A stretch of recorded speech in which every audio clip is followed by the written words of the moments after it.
Assalamu alaikum wa rahmatullahi wa barakatuh. Kardeşlerim, Ramazan aylarına 6 gına gün kaldı. Biz özümüzün hazırlanını daha da arttırık. Ramazan ayları kelgan vakitte hastarlı buluq, hazır buluq.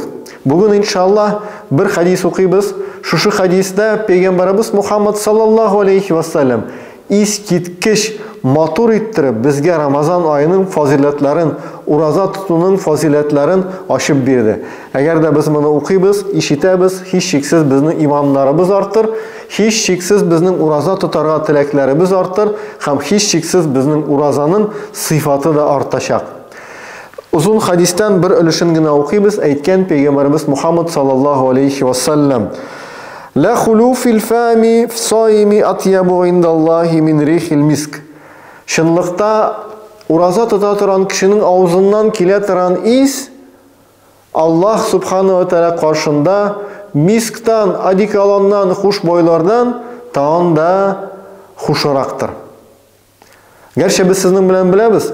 Uraza tuta turan kişinin ağzından bir kuk huş is kilmiyor. Lakin Allah Teala bu isni yarata. Ni için? Çünkü bu is kulunun Allah'a buysununa delildir.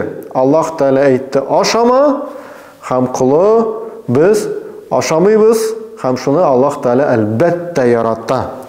Lissaimi farhatani yafruhumahuma. Hem uraza tuta turan kişiye iki şatlık bulaşak.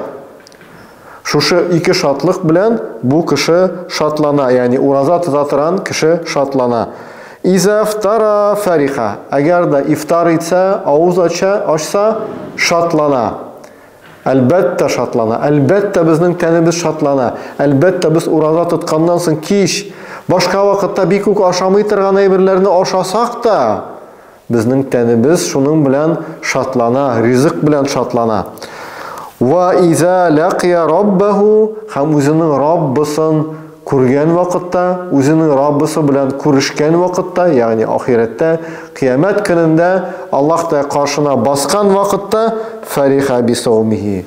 Özünün uraza tutu bilen şatlanacak. Rabbimiz Allah barımızga da şu iki şatlıkını görüge nasip etsin. Allah Teala bizning ağzımızdan kelgan is bilen şın-şından da şatlansın. Rabbimiz bütünümüzün Ramazan aylarımızını bereketli kılsın, bütünümüzden razı olsun. Assalamu alaikum ve rahmatullahi ve berekatuhu.